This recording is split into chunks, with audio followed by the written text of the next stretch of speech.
Alright, hello mga buddies. So, another day, another vlog. Sana magandang araw ninyo.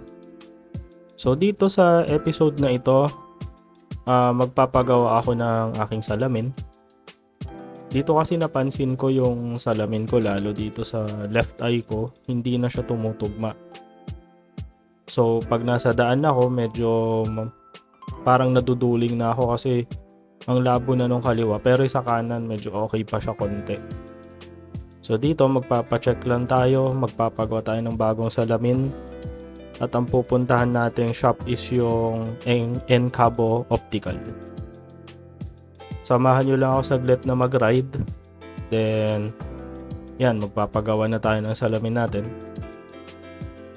So yan, responsibilidad kasi nating mga nagra-ride din yung ating mga mata, lalo kung malabo. Huwag nyo iti-take for granted, lalo kung araw-araw kayo nasa daan. Meron kasing iba dyan, malabo mata, inaalis salamin, tas nasa daan. Ako, malaking tulong yung salamin natin, kaya dapat lagi ninyong pinapacheck yan. So yan, samahan nyo lang ako saglit. Then, after that, papakita ko sa inyo yung mapipili ko. Yung pupuntahan natin pala is Encabo Optical.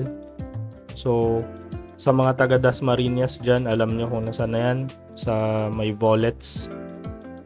Ang pupuntahan ko is yung doon sa tapat ng Walter Mart. So, ito makita nyo, nandito na ako sa Volets Resort.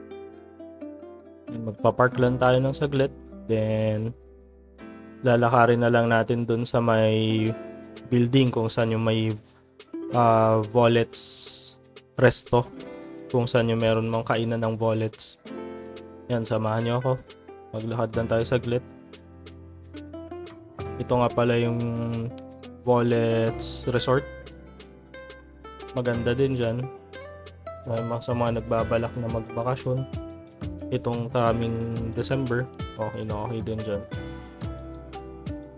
So ayan, lakad lang tayo konti. Ito na yung building na sinasabi ko. Then yung makikita nyo na yellow na building dyan, yan yung Walter Mart. So katapat lang siya. Yan. Then papasok lang tayo saglit sa loob para makita nyo yung itsura at kung saan tayo aakyat. Papasok na ako dyan.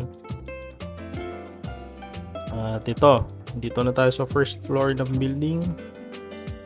Then para marating natin yung Encabo, sa second floor siya. Ayan. Dito na tayo sa Encabo Optical. So, pasok na tayo para mag-check tayo ng mga salamin nila. Ayan. Kita nyo, napakaganda sa loob. Nga pala, hindi ito sponsored ng Encabo. Sinuggest lang ito ng misis ko kasi isa na daw to sa mga matatagal na optical clinics dito sa Dasmariñas. And very highly suggested siya na puntahan. So dito magtatanong ako sa staff nila kung saan yung mga basic lang na mura na frames na mabibili. So, yan, tuturo niya sa akin saan ako makakakuha. Then, yan. Mga basic plastic frames lang siya, pero makapal siya. So, yan, mamimili na rin ako. Then, yan, sukat na tayo. Tapos, yan, pinagpipilian ko yung mga salamin nila. Bali, 3 pinagpipilian ko.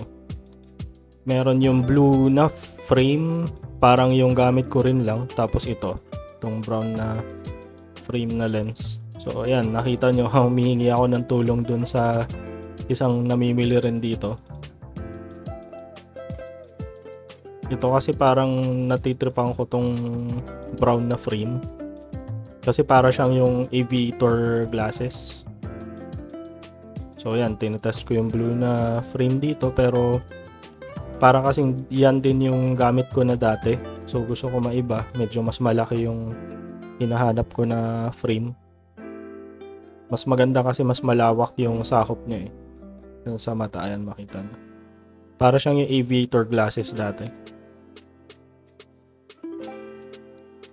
So dito, in-explain na sa akin ng staff iba't ibang klase ng lens, multi-coated, blue lens, and transitional.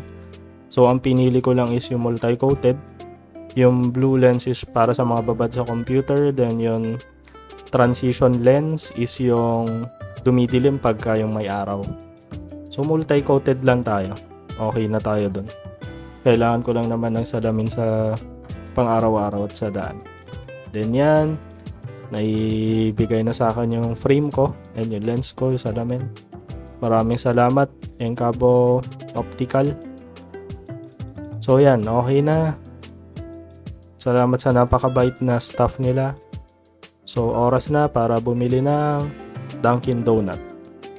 So bibilihan lang natin ng pasalubong si Mrs. at saka si Teo, aking anak. So yan, pili lang tayo ng donut. Alright, all good na. So nabili ko na yung salamin at pasalubong.